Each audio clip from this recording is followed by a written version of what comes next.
विद्यार्थ्यांनो सप्रेम नमस्कार. ज्ञानवंदना एज्युकेटर यूट्यूब चॅनलमध्ये सर्वप्रथम मी आपणा सर्वांचे स्वागत करतो.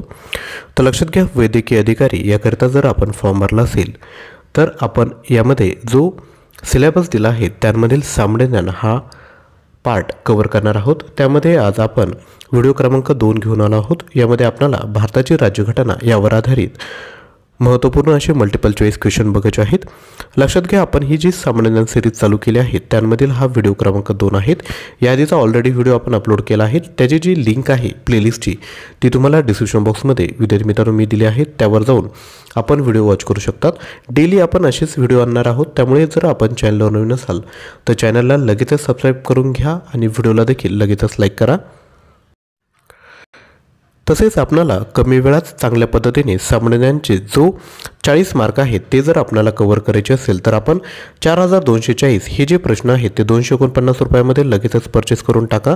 याकरिता आपण 9356256034 यावर तुम्ही पेमेंट करून याच क्रमांकावर व्हॉट्सअप करू शकता. यामध्ये तुम्ही बघू शकता राज्यघटना, भूगोल, इतिहास, समाजसुधारक, अर्थव्यवस्था जे महत्त्वपूर्ण टॉपिक आहेत सामान्य ज्ञानमधले ते आपण सर्व कव्हर केले आहेत. त्याच पद्धतीने चालू घडामोडी देखील आपण घेतल्या आहेत सामान्य ज्ञानमध्ये. लक्षात घ्या, चालू घडामोडीवर खूप चांगल्या पद्धतीने भर असतो. त्यामुळे ज्या चालू घडामोडी आहेत त्याची देखील आपण विद्यार्थी मित्रांनो तयारी करण्याकरिता आपण मटेरियल विद्यार्थी मित्रांनो परचेस करू शकता. यासाठी तुम्ही 9356256034 यावर पेमेंट करा आणि याच क्रमांकावर विद्यार्थी मित्रांनो व्हॉट्सअप करायचं आहे. तर विद्यार्थी मित्रांनो राज्यघटनेच्या प्रश्नांना सुरुवात करूयात. सर्वात पहिला प्रश्न आहे, मुंबई उच्च न्यायालयाचे खंडपीठ खालीलपैकी कोठे आहेत? प्रश्न विचारल्यानंतर विद्यार्थी मित्रांनो मी थोडा वेळ देईल, त्यावेळेत आपण खाली कमेंट करू शकता की या प्रश्नाचं उत्तर काय असेल. तर लक्षात घ्या, ऑप्शन आहेत ठाणे, पुणे, नागपूर की नाशिक. तर मुंबई उच्च न्यायालयाचे जे खंडपीठ आहे ते आहेत ऑप्शन क्रमांक 3 नागपूर या ठिकाणी. आणि लक्षात घ्या विद्यार्थी मित्रांनो, आता आपल्याकडे एवढा वेळ नाही आहेत आणि तुमचं बॅकग्राऊंड काय विद्यार्थी मित्रांनो हे मेडिकल फील्डमधले येतं. तर सामान्य ज्ञान जो टॉपिक आहे त्यामध्ये आपण जे प्रश्न कव्हर केले आहेत ना ते प्रश्न कोणते घेतले की परीक्षेत जे वारंवार विचारलेले प्रश्न असतात, म्हणजे व्हेरी इम्पॉर्टंट प्रश्न आपण या ठिकाणी इन्क्लूड केलेत. प्रश्नाच्या अनुषंगाने मी तुम्हाला अधिकची माहिती देखील सांगेल, ज्यामुळे तो प्रश्न लक्षात राहण्यास तुम्हाला मदत होईल.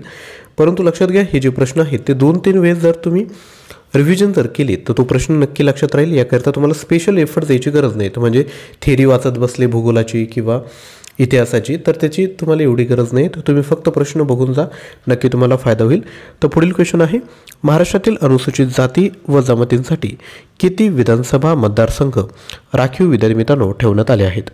लक्षात घ्या, जेव्हा निवडणुका असतात बरोबर, आता विधानसभेची निवडणूक असेल ऑक्टोबर-नोव्हेंबरमध्ये, तर लक्षात घ्या त्यावेळेस प्रत्येक जो तालुका आहे किंवा विधानसभा मतदारसंघ आहे त्याकरिता निवडणुका होतात. परंतु यापैकी काही विधानसभा मतदारसंघ ह्या अनुसूचित जाती आणि जमाती म्हणजे SC आणि ST या उमेदवारांकरिता राखीव ठेवण्यात येतात. तर किती मतदारसंघ आहेत असा हा प्रश्न आहे. ऑप्शन आहेत 51, 52, 53 की 54. तर लक्षात घ्या, अशी एकूण 54 विद्यार्थी मित्रांनो विधानसभा मतदारसंघ आहेत. त्यानंतर पुढील क्वेश्चन आहे, भारतीय राज्यघटनेने निश्चित केलेल्या राज्य विधानसभेची जास्तीत जास्त सभासद संख्या किती आहे? ऑप्शन आहेत 550, 100, 250 की 60 ते 500. तर लक्षात घ्या, राज्याची जी विधानसभा असते बरोबर, लक्षात घ्या जसं तुम्ही केंद्र जर बघितलं तर केंद्रामध्ये 2 तुम्हाला दिसतात. एक काय असतं राज्यसभा आणि एक असतं लोकसभा. लोकसभा म्हणजे काय की जे आपले जे लोक आहेत ते निवडून देतात लोकसभेला, आणि राज्यसभेसाठी कोण निवडून देतात? जे निवडून आलेले लोक आहेत ते त्यांना निवडून देतात. लोकसभेला काय म्हणतात तर विद्यार्थी मित्रांनो कनिष्ठ सभागृह म्हणतात. लक्षात ठेवा, लोकसभेला कनिष्ठ सभागृह म्हणतात, राज्यसभेला वरिष्ठ सभागृह म्हणतात. ठीक आहे, लोकसभा ही जी आहे ते अस्थायी सभागृह असतं आणि जे राज्यसभा आहे ते स्थायी सभागृह असतं. हे झालं केंद्रात. आता राज्याच्या लेवलला लोकसभेला तुम्ही सिमिलर म्हणू शकता विधानसभा आणि राज्यसभेला सिमिलर म्हणू शकता विधान परिषद. तर आता राज्य विधानसभेची जास्तीत जास्त सभासद संख्या किती आहे? तर ती असणार आहे 60 ते 500. त्यानंतर पुढील क्वेश्चन बघूयात, संसद राज्यातील विधान परिषद डॅडॅच्या शिफारशीवरून रद्द करू शकते. ऑप्शन आहेत राष्ट्रपती, राज्यपाल, राज्य मंत्रिमंडळ आणि राज्य विधानसभा. आता मी तुम्हाला काय सांगितलं, एक साईडला असतं लोकसभा, राज्यसभा. लोकसभेला सिमिलर असतं विधानसभा बरोबर, आणि राज्यसभेला सिमिलर असतं विधान परिषद, बरोबर. आता विधान परिषद किंवा राज्यसभा आहेत हे डायरेक्ट आपण निवडून देतो का? नाही. तर लोकसभा किंवा विधानसभेतले जे आपले आमदार असतात किंवा खासदार असतात ते निवडून देतात, बरोबर. तर आता विधान परिषद आहे, विधान परिषदेला कोण निवडून देतं? तर विधानसभेतले लोकच देतात त्याला, बरोबर, वोटिंग करून. तर विधान परिषद कोणाच्या शिफारशीवरून रद्द होऊ शकते मग? तर राज्य विधानसभेच्या शिफारशीवरून रद्द करू शकते, लक्षात ठेवा. त्यानंतर पुढील क्वेश्चन आहे क्वेश्चन क्रमांक 5. लोकायुक्त संस्था 1972 साली स्थापन करणारे भारतातील पहिले राज्य कोणते? ऑप्शन आहेत राजस्थान, ओडिसा, हरियाणा की महाराष्ट्र. तर लक्षात घ्या, लोकायुक्त संस्था 1972 साली स्थापन करणारे भारतातील पहिले राज्य आहे महाराष्ट्र.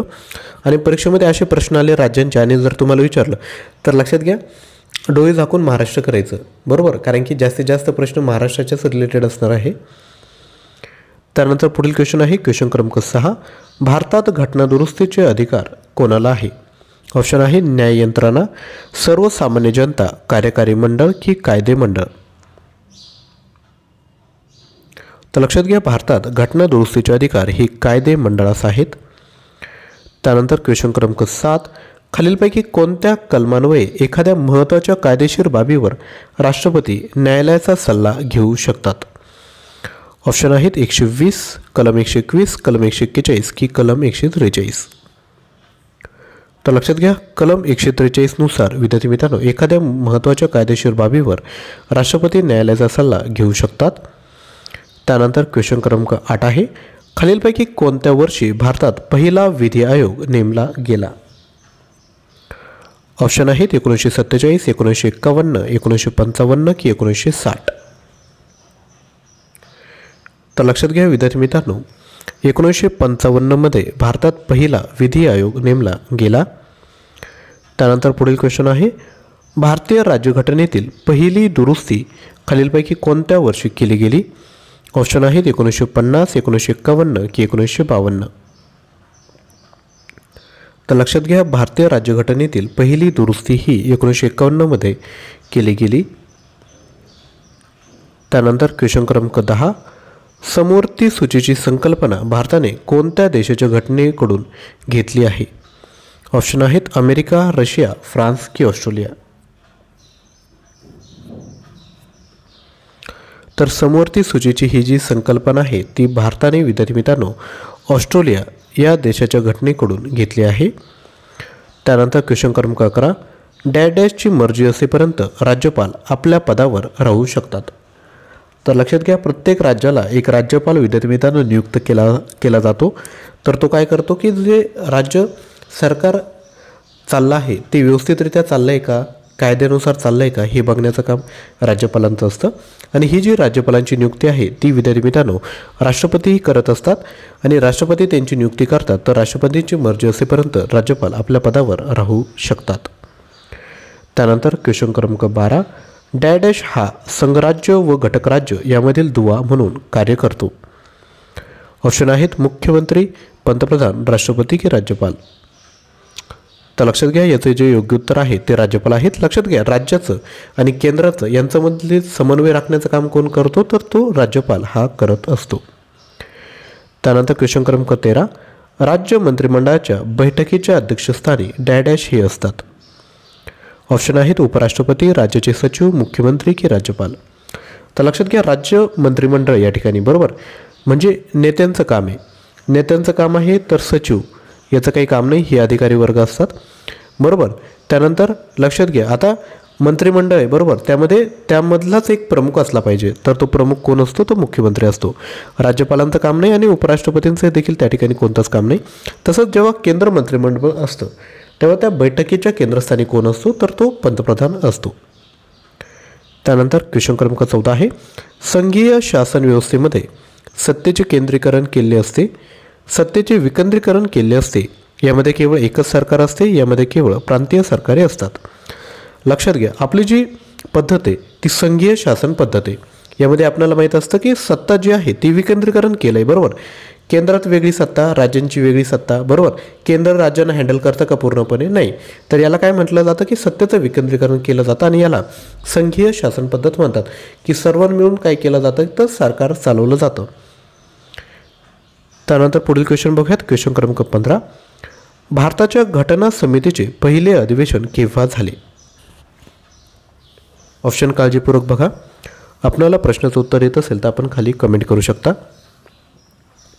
तर भारताच्या घटना समितीचे पहिलं जे अधिवेशन आहे ते 9 डिसेंबर 1946 मध्ये झालेलं आहे. त्यानंतर क्वेश्चन क्रमांक 16. भारतात सर्वोच्च न्यायालयात मुख्य न्यायमूर्तींसह किती न्यायमूर्ती आहेत? ऑप्शन आहेत 30, 34, 31 की 25. तर याचं जे योग्य उत्तर आहे ते आहे 34. विद्यार्थी मित्रांनो, इतर न्यायमूर्ती आहेत.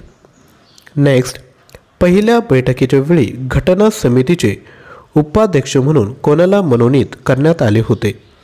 ऑप्शन आहेत के. संथानम, अबुल कलाम आझाद, जॉन मथाई की फ्रँक अँथोनी. त्याला लक्षात घ्या, पहिल्या बैठकीच्या वेळेस घटना समितीचे उपाध्यक्ष म्हणून फ्रँक अँथोनी यांना विद्यार्थी मित्रांनो मनोनीत करण्यात आलं होतं. त्यानंतर क्वेश्चन क्रमांक 18 आहे. पंतप्रधानाच्या निर्देशावरून जर एखादा केंद्रीय मंत्री राजीनामा देत नसेल तर राष्ट्रपती त्याच पदावरून काढून टाकू शकतात, पंतप्रधान त्याच पदावरून काढून टाकतात, पंतप्रधान स्वतःच राजीनामा देतात की लोकसभा त्याच्या विरुद्ध ठराव पास करते. तर लक्षात घ्या, आता केंद्रीय मंत्रिमंडळ आहे आणि एखाद्याला जर सपोज राजीनामा द्यायला जर पंतप्रधानांनी सांगितलं आणि तो जर ऐकत नसेल तर यावेळेस विद्यार्थी मित्रांनो राष्ट्रपती त्याच पदावरून काढून टाकू शकतात. आपल्याला माहीत असेल की केंद्रीय मंत्रिमंडळ जेव्हा स्थापन होतं तर जेव्हा शपथ घेतली जाते तर शपथ कोण देतं? राष्ट्रपती त्यांना देतात, बरोबर. आणि पंतप्रधान हे कोण असतात? हेड असतात त्या पर्टिक्युलर मंत्रिमंडळाचं. आता ज्या पद्धतीने राष्ट्रपती शपथ देतात परंतु पंतप्रधान एखाद्याला काढून टाकतात, पण तो जर ऐकत नसेल तर राष्ट्रपती काय करतात? मग त्याला पदावरून काढून टाकतात. त्यानंतर पुढील क्वेश्चन आहे. भारतातील कोणत्या घटक राज्याची स्वतःची स्वतंत्र राज्यघटना होती? यादी होती. जम्मू काश्मीर, महाराष्ट्र, बिहार की आंध्र प्रदेश? तर लक्षात घ्या, याचं जे योग्य उत्तर आहे ते आहे जम्मू आणि काश्मीरची विद्यार्थी मित्रांनो स्वतंत्र राज्यघटना होती. त्यानंतर क्वेश्चन क्रमांक 20. डॅडॅश हे भारतीय घटना समितीचे अध्यक्ष होते? ऑप्शन आहेत डॉक्टर बाबासाहेब आंबेडकर, वल्लभभाई पटेल, डॉक्टर राजेंद्र प्रसाद की पंडित नेहरू? तर लक्षात घ्या, पंडित जवाहरलाल नेहरू हे भारतीय घटना समितीचे अध्यक्ष होते आणि पंडित नेहरू हे भारताचे पहिले पंतप्रधान होते. त्यांचा जो जन्मदिवस आहे 14 नोव्हेंबर हा बालदिन म्हणून देखील साजरा केला जातो. या गोष्टी विद्यार्थी मित्रांनो लक्षात ठेवा. आणि लक्षात घ्या, आपण जर चॅनलला सबस्क्राईब केलं नसेल तर लगेचच सबस्क्राईब करा, शेजारी असणाऱ्या बेल आयकॉनवर क्लिक करा, कारण की डेली आपण व्हिडिओ सिरीज विद्यार्थी मित्रांनो या पद्धतीने घेऊन येणार आहोत. आणि व्हिडिओला लाईक केलं नसेल तर लाईक करायचं आहे, कारण की तुमच्या एक लाईकने आम्हाला प्रोत्साहन भेटतं की असंच कंटेंट आपणापर्यंत पोहोचवलं पाहिजे. आणि लक्षात घ्या, आपल्याला कमी वेळात जास्तीत जास्त प्रश्नांचा चांगल्या पद्धतीने जर सराव करायचा असेल तर सामान्य ज्ञानचं हे जे मटेरियल आहे 4240 प्रश्न 249मध्ये लगेचच घेऊन टाका, कारण की याची प्राईज विद्यार्थी मित्रांनो वाढणार आहे. त्याकरिता आपण 9356256034 यावर पेमेंट करा आणि याच क्रमांकावर व्हॉट्सअप करायचं आहे. त्याच पद्धतीने चालू घडामोडींचे देखील मल्टिपल चॉईस क्वेश्चन विद्यार्थी मित्रांनो परचेस करून टाका. सर्व मटेरियलचं तुम्हाला गुगल ड्राईव्ह ॲक्सेस देण्यात येईल. प्रश्न आणि उत्तर लगेचच दिलं आहे, जेणेकरून रिव्हिजन करायला फायदा होईल. प्रश्नाच्या अनुषंगाने विद्यार्थी मित्रांनो तुम्हाला अधिकची माहिती देखील या ठिकाणी दिली आहे. चालू घडामोडी हा टॉपिक विद्यार्थी मित्रांनो अगदी क्रुशियल असतो, कारण की सामान्य ज्ञानमध्ये तुम्हाला चालू घडामोडींवरच जास्तीत जास्तचा भर विद्यार्थी मित्रांनो परीक्षेत दिसणार आहे. तर आजचा व्हिडिओ जर आवडला असेल तर नक्की लाईक करायचं आहे. आपले जेवढेही फ्रेंड्स तयारी करतायत त्यांपर्यंत शेअर करा. कोणतेही व्हॉट्सअप चॅनल किंवा टेलिग्राम चॅनल आहे त्यांपर्यंत आपला व्हिडिओ विद्यार्थी मित्रांनो पोहोचवायचा आहे. चॅनलला सबस्क्राईब केलं नसेल तर सबस्क्राईब करा. आणि विद्यार्थी मित्रांनो तुम्हाला आजचा व्हिडिओ कसा वाटला ते देखील खाली कमेंट करा. थँक्यू.